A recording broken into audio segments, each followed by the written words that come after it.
చంద్రబాబు నాయుడు గారు అట్లాగే నారా లోకేష్ గారు సింగపూర్కి వెళ్తున్నారు. ఇవాళ నైటు హైదరాబాద్ వెళ్ళి అక్కడి నుంచి సింగపూర్కి వెళ్తారు. 6 రోజుల పాటు సింగపూర్లో పర్యటిస్తారు. అక్కడ ఉన్నటువంటి వ్యాపారవేత్తలతో, పారిశ్రామికవేత్తలతో, పెట్టుబడిదారులతో రోజు మీటింగ్స్ పెడతారు. అట్లాగే అక్కడ కొంచెం రిలాక్స్ అవ్వడానికి కూడా వీలుంటుంది. ఇక్కడికి మళ్ళీ ఎగబడే పరిస్థితి ఉండదు. ఏది రోడ్డు మీద కనబడితే ఎగబడతాం, లేకపోతే ఇంట్లో ఉన్న కలవాలని రావటం, ఆఫీసుల్లో ఉన్న కలవాలని రావటం, అక్కడికి వెళ్తే ఆ గొడవ ఉండదు.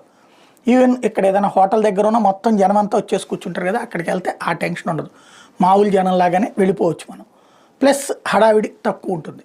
సేమ్ టైం అక్కడ ఇన్వెస్టర్లని తయారు చేసి, అంటే సింగపూర్ కన్స్ట్రక్షన్ విషయంలో అయితే అది వేస్ట్. ఎందుకంటే వాళ్ళేం మనకు కన్స్ట్రక్ట్ చేసి లేరు. వాళ్ళే కన్స్ట్రక్షన్ మలేషియా వాళ్ళతో, చైనా వాళ్ళతో చేయించుకుంటారు. కాకపోతే పెట్టుబడి పెట్టగలిగిన వాళ్ళ లిస్ట్ వాళ్ళ దగ్గర ఉంటుంది. పెట్టుబడికి పెట్టడానికి అవసరమైనటువంటి రిక్వైర్మెంట్